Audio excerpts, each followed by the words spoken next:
To a woman who deserves respect, a woman who deserves honor, a woman that is irreplaceable, a woman of substance, God-fearing. She's so respectful, she's so caring, she's so special, she's so fantastic, fantabulous. Wow.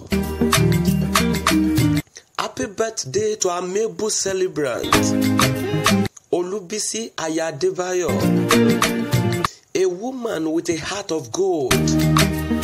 She's so selfless, a person with a special heart, always willing to go extra mile for her, kind-hearted and always there for everyone. Cannot wait to see. She is one in a million, a single friend. You are the treasure I've been waiting for.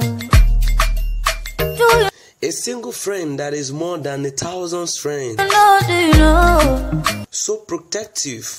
How much I So caring. need you. So compassionate. I dey pray for the day Olubisi can be described as a walnut. when I can find. She can be hard on the outside but very soft on the inside. I'll kiss you.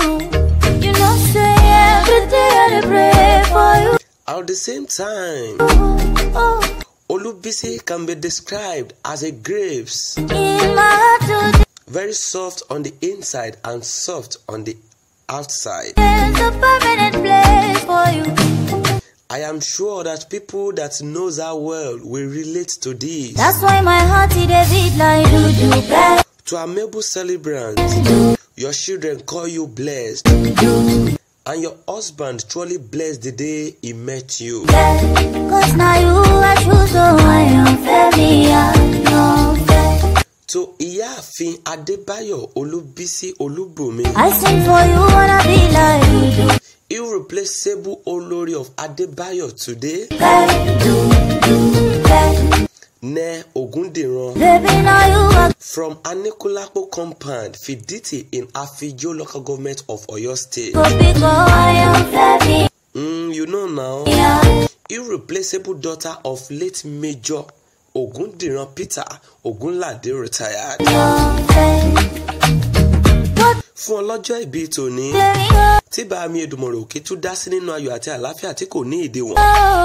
Ọjọ́ kẹrin, oṣù kẹrin, ọdún 2021. See, I may not give the word to you, Bá mi Èdùmàrè òkè tún dá yín sí. but I That is why we've all come to cherish you and your wonderful day. give you what I have. To our Amiable celebrant, we pray that you continue to live in good condition. We all pray from the bottom of our heart that truly goodness and mercy shall continue following you. Oh, baby, oh, Ẹ pẹ́ o, oh, you are lókè èèpẹ̀. my angel. Ẹni tí, ẹni tẹ́, ẹni ṣá, Kò dúró lẹ́. ọmọ ò ní sọnù mọ́ yín lọ́wọ́. Ẹ̀mí yín torí ọdún yìí nínú ayọ̀ àti àlàáfíà tí kò ní ìdíwọ̀n. A ṣe ọ̀pọ̀lọpọ̀ ọdún tẹ́ ẹ lè kà tán. Happy birthday to our Amiable celebrant, Shabby, you know, say Ìyáàfin Adébáyọ̀ Olúbísí Olúbùnmi, every day I dey pray for you. precious mommy of Toluwani, irreplaceable mommy of Tamilore. In my heart We've all come to cherish you and your beautiful day. today is a permanent Inú wa dùn ayọ̀ wa kún lónìí o. place A sì ń gbà ládùúrà wípé for you. That's why lókè èèpẹ̀ my heart ẹ̀rí bá ti ṣe o. today Ọmọ ò ní sọnù mọ́ yín lọ́wọ́. beat like Ọkọ ò ní fi yín sílẹ̀ láìpẹ́ ọjọ́. Ẹ dàgbà, ẹ darúgbó. Happy birthday to our Amiable celebrant. Láti ìkànnì tá a gbé wá yìí, akínyìn o. now you are true, so I am Àní bí a ti ń kíyìn náà là ń kíyìn o. familiar. Committee of friends wish you well. They all pray that you shall live long and prosper. I sing for Big brother Shola Ogundiran you, wanna be wish you well. like you. He said, do as you wish, because today is your birthday. Your irreplaceable hobby, Baby, now person of today, Adebayo. you are go be He said, sweetheart, boy. Happy birthday to you. You shall live to reap the fruit of your labor.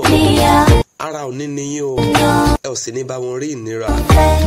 Toluwani and Tamilore wish you well. They all pray that you shall continue to smile in good condition. Happy birthday to our Amiable celebrant. Ẹ pẹ́ lókè èèpẹ̀ o. Nínú ọrọ̀ tí kò ní ìdíwọ̀n, nínú àlàáfíà tí kò lẹ́gbẹ́. Ìyáàfin Adébáyọ̀ Olúbísí Olúbùnmi. We all pray that you shall continue to dwell in abundance. Happy birthday once again. Long life and prosperity. We love you, mommy. Keep cool and calm. Every 4th of April is all about you. Happy birthday once again. Long life and prosperity.